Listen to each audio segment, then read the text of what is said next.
Welcome to Krizcast, nomad life. Welcome to Krizcast, nomad life. Welcome back to another episode of Krizcast Nomad Life, where we talk to expats living in Spain.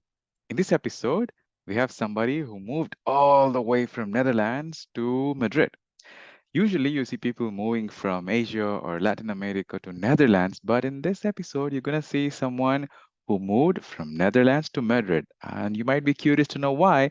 Even I am curious to know why. So sit back, relax, and enjoy the show. We're going to talk about her life in Spain, her journey as an expat, and her food style, and how to meet new people, and a lot more things.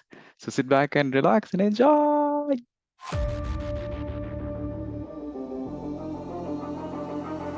Welcome to Krizcast, nomad life. So today we have somebody who moved all the way from Netherlands to Spain, a country where you can never see sun in Netherlands, and to a country where you always have sun. So she is a fitness enthusiast or a yoga enthusiast or a mixture of everything. You will get to know a lot about today's guest. I'm super happy and glad to introduce you, Jessica. Hello. Hello. Thank you for having me. Thanks for joining. So let us know who you are to the audience. Yeah, well, my name is Jessica. I'm originally from the Netherlands, so I moved here 2 years ago with my partner. And yeah, 2 years just flew by, but it's at the same time like 2 years staying at the same spot in your own country. I think it makes such a difference to move to a different country, to experience so many different things, to get to know so many amazing people, do so many new things. So yeah, since then a lot of things changed and a lot of things stayed the same actually. That's awesome. I'm glad that 2 years went super fast because it's almost same for me also. I moved in 2022 June, so it's gonna be two years in a month or so. Yeah, So yeah, it, it, almost the it same went in a time. flash. Yeah. And let us know Yeah. why Spain. Why did you choose Spain? I mean, Netherlands itself is an amazing country. A lot of people from India or all over the world go to Netherlands. I'm curious why you had to move to Spain. Yeah, well, you always want the things that you don't have, right? So for me, like my whole life, I loved traveling already. I went backpacking after finishing my master's degree. I worked abroad during my vacations. I traveled a lot in South America, so been there like 6 months and then 3 months and then 2 months, just traveling around with a backpack on my back and just getting to know different cultures and people. And I used to travel more in South America actually than in Asia. So in some kind of way, I always felt attracted to, I don't know, the Latin American kind of feeling, the culture, the people, the music, the the quality of life and how people treat each other. Yeah. And one of my best friends used to live in Spain already in Barcelona. And I used to visit her like every single year, at least once or twice. And I loved Spain. And for me, in some kind of way, Spain was the closest in Europe that I could get to South America in that sense. So it was always something that I was thinking about, that it was something that I would love to do, like live abroad for a while instead of just traveling, also just live somewhere, Yeah. really work somewhere, build something up. And during COVID, I was talking about it with my partner, and well, we were talking about, okay, how do we get a job then abroad? How can we do that? Can we work remotely? And of course, during COVID, it was a little bit more easy because, well, every company worked abroad. And at the same time, like applying for jobs abroad was quite difficult. So in the summer of 2019, we went to Valencia for a month just to work there remotely because it was still like everything was closed, right? So it was easy to just go sit there for a month. And we really liked Spain. And then we were still deliberating whether we wanted to go, well, to whichever country came up with like a job opportunity. And then my partner ran into one of his former employers who said, okay, I need some people like everywhere in Europe. Where do you want to go? And Madrid was one of the options as the only location in Spain. So we were like, Madrid, let's go. So we visited Madrid once, and then we moved. Whoa, long story. I think it started with the backpack stories, like you travel across South America and then you got attracted to the culture and finally you settled down in Spain. So you've traveled, I mean, quite a lot of places. And what do you think is so unique about Spain? Like the quality of life is very high. Like people live outdoors a lot. Days are quite long. Like what I used to experience in the Ah, Netherlands was more a focus. Okay, you start the day, you go to work, you get back from work, and then your evening starts. You have dinner, and then you basically go to bed. And over here, it's way more, and that has a little bit to do maybe with my job as well. But I think like evenings are longer and people do more things after their work. yeah. And I just like the warmth of the Spanish people, how they treat each other, how you're always welcome to join, how there's a lot of focus on food and drinks and just having a good time. That's very much part of the culture. That's absolutely true. Before I jump onto a lot of other questions about the people and the food, I want to know about what do you do for a living? I absolutely know what you do for a living. And for the audience, we met each other through yoga. And so let us know what do you do for a living in Spain? Yeah, great. Well, I love to talk about it because it's one of my passions. But it grew in that sense quite unexpectedly because I finished my master's degree in 2015, and then I started to work like in corporates, very like normal kind of route. And then I started to do yoga at a certain point more and more, even though I've been practicing already 15 years. But it was always a little bit like low level. I just loved movement and I just did a lot of sports on the side always.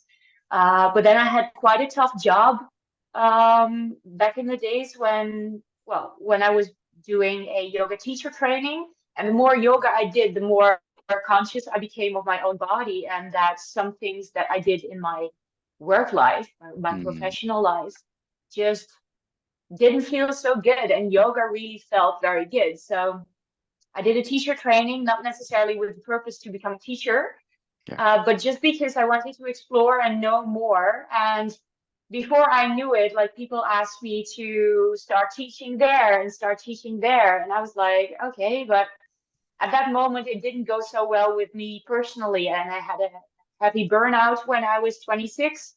So I couldn't do any vinyasa, if that makes sense to Yeah. people, like the physical practice. I couldn't do it anymore because my body was just so stressed.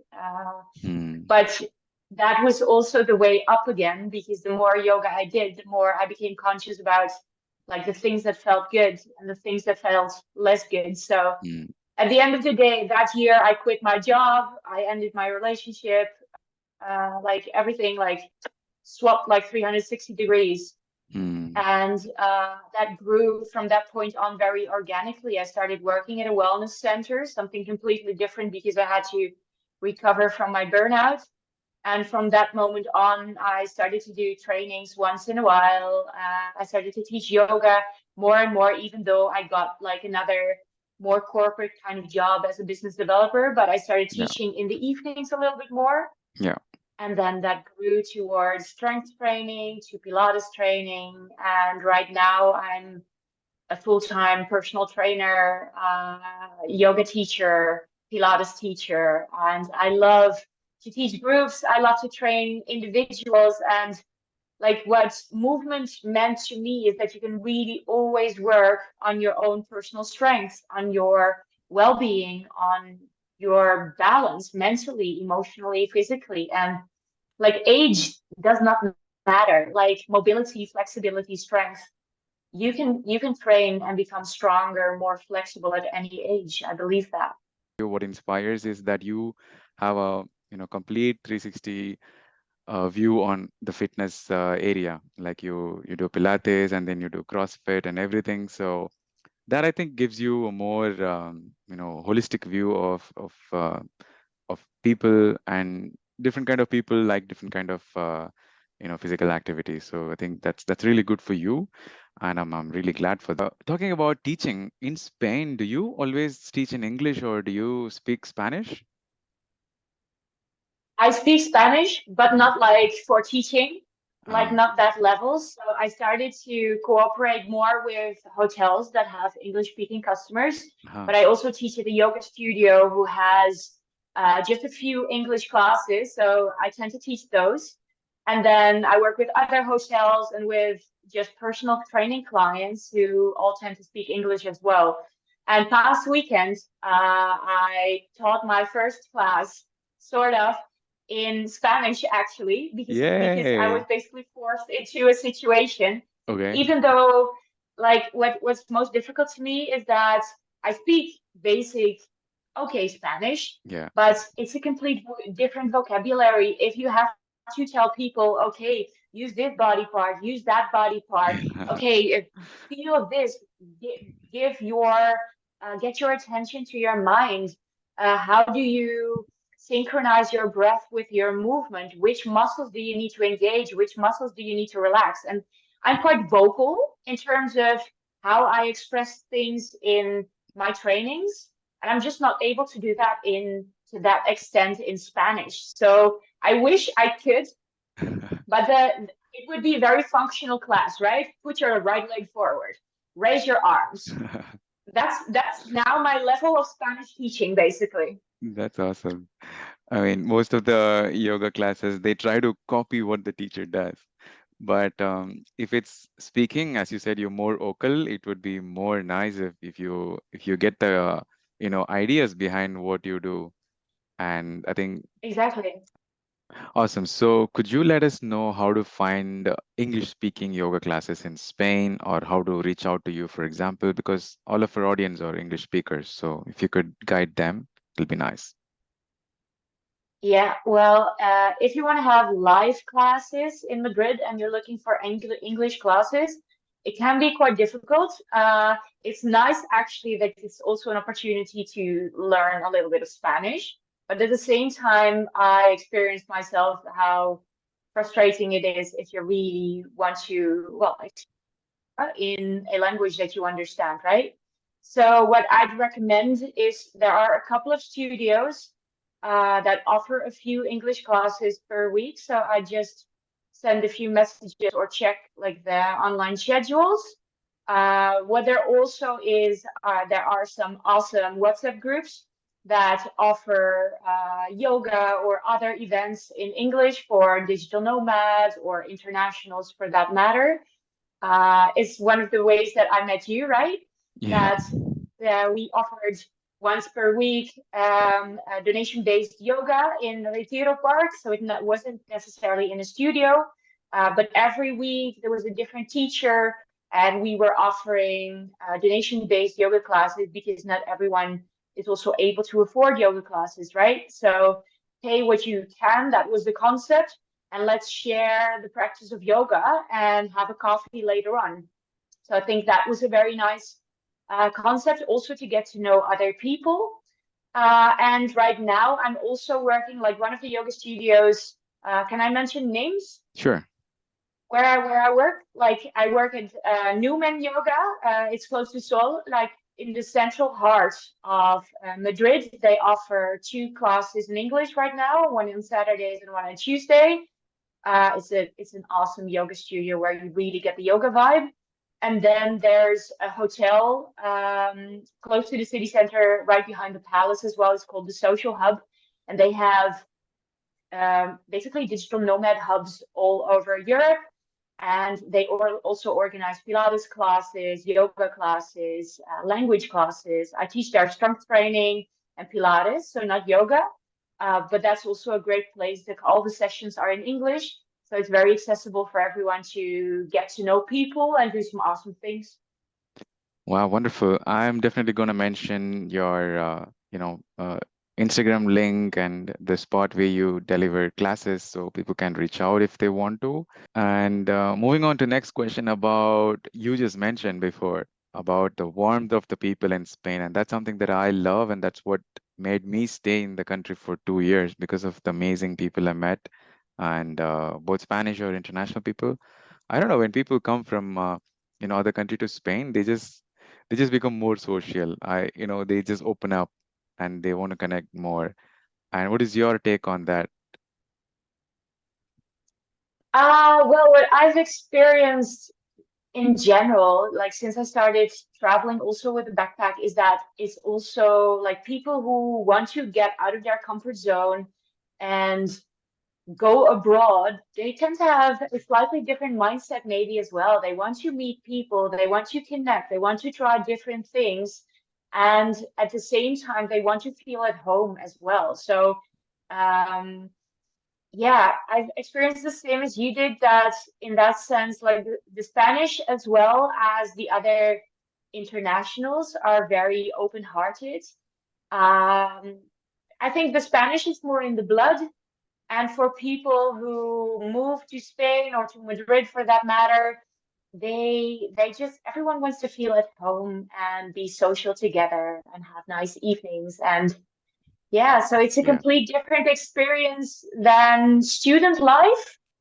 Mm, And it's completely different than whatever I experienced before. Living in a different country is a recommendation that I would give to anyone, basically. yeah. It's so mind-opening. It's you get so many new experiences, friends from all over the world, and share something very important, and that is you're trying to figure out a new country, Yeah. how things work. You try to build up a life. You Yeah. try to get a little bit comfortable. It makes you humble. That was another part of it. Yeah. And then Definitely. yeah, Yeah. things that you have to. Specifically in a country that's like Spain, like in the Netherlands, Mhm. I was talking to a lot of expats over there as well, and everyone said, yeah, it's so difficult to learn some Dutch or to really get to know Dutch people because there are so many expats and Mm, everyone speaks English. So yeah. you don't really get into what is the Dutch culture. Like you don't really delve in. Whilst over here, it's very difficult actually to not speak any Spanish because like the level of English is quite low in Spain. And Yeah. if you have to figure things out, if you just move to Madrid and you need to manage the things like for the municipality, for the taxes, for your house, for your Wi-Fi, for Yeah. to get your furniture delivered. That's quite difficult because it's all in Spanish. Yeah.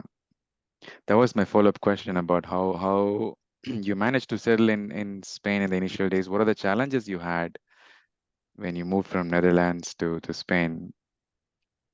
Yeah, well, we moved at the end of COVID, so it was still quite closed, everything. We moved only with two suitcases, so we didn't take anything else basically. So we needed to find an apartment in the first month. We stayed in an Airbnb to start with. And I think the most difficult part for me was that just to get everything arranged. Like I thought I spoke quite a basic level of Spanish because I traveled a lot. But then again, that's completely different vocabulary as trying to explain to a plumber or an electrician what you need from them, what kind of services, how the Wi-Fi works, how when can IKEA deliver the furniture, and to explain all that in Spanish, I found that the most complicated.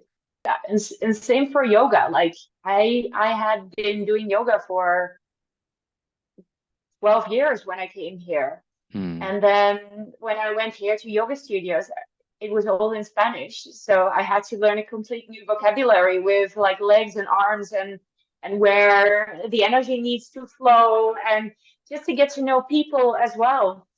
That's in the beginning also searching like what's my kind of people. Hmm.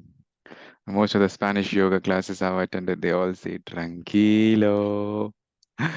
It's quite interesting. I mean, there are a lot of other. Respira, yeah.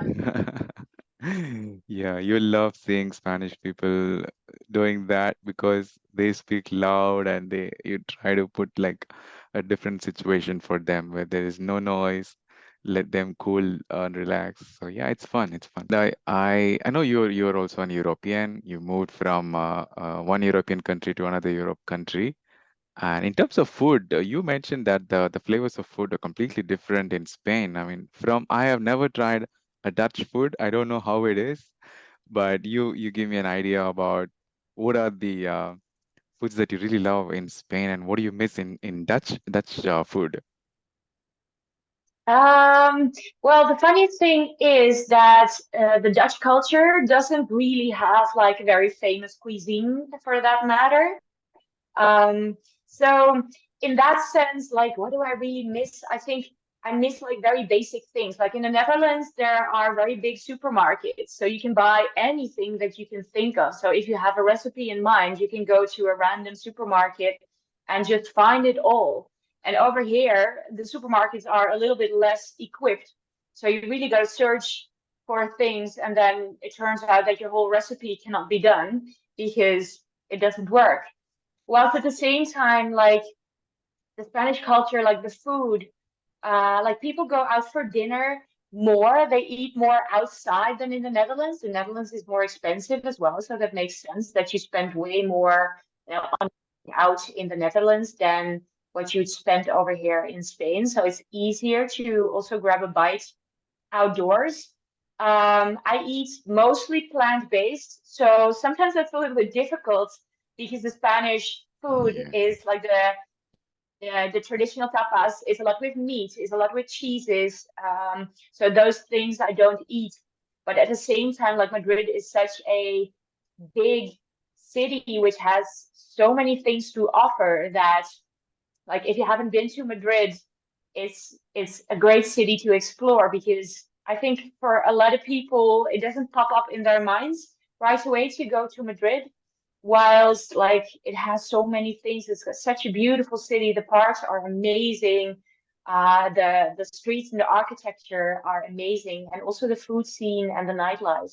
So even for if you only eat plant-based like I do, it's quite easy to just find amazing spots and not go out for dinner to the same places all the time, but really just explore loads of different venues. absolutely. Madrid has a lot to offer in every term, in culture or in food or the warm people that you mentioned. Absolutely, it's one of the biggest cities in Spain or in all of Europe, and that's the reason why you have. I think it's ranked number two in number of tourists visiting a country in all of the world. So that's for a reason for sure. It's been a Yeah, big I think it's growing too. yeah, But I mean, the coastline of Spain is so large and so rich that like the north of Spain is you can just go there and it's basically desolated beaches and just stunning. And then the east coast completely different, southeast again completely different, and the south coast again is completely different, right? So you have yeah, quite a lot of options. But if you want to be in a digital nomad hub, then Malaga is the place to be. yeah, exactly. Nice. So we come to the end of this podcast. We heard a lot about you, your lifestyle, and why did you move to Spain, and your food style. I mean, what do you like in Spain or in Madrid? Now, if somebody is desiring to move to Spain or Madrid, what are some of the advices that you would offer? And just enjoy the ride because nothing goes as expected. You can better bring less stuff than you used to have and just come here a little bit more empty-handed and just meet a lot of people. Just enjoy that the lifestyle over here is mostly outdoors. Hmm. Everyone, so many people are open to making new friendships and doing nice stuff together. So just go for it. Awesome. Thank you so much, Jessica. We had a wonderful chat with you, and we wish you good Thank luck you. for all your future endeavors that you're taking forward. So, thank you again for your time and your amazing answers. Welcome to Krizcast, nomad life. Welcome to Krizcast, Nomad Life.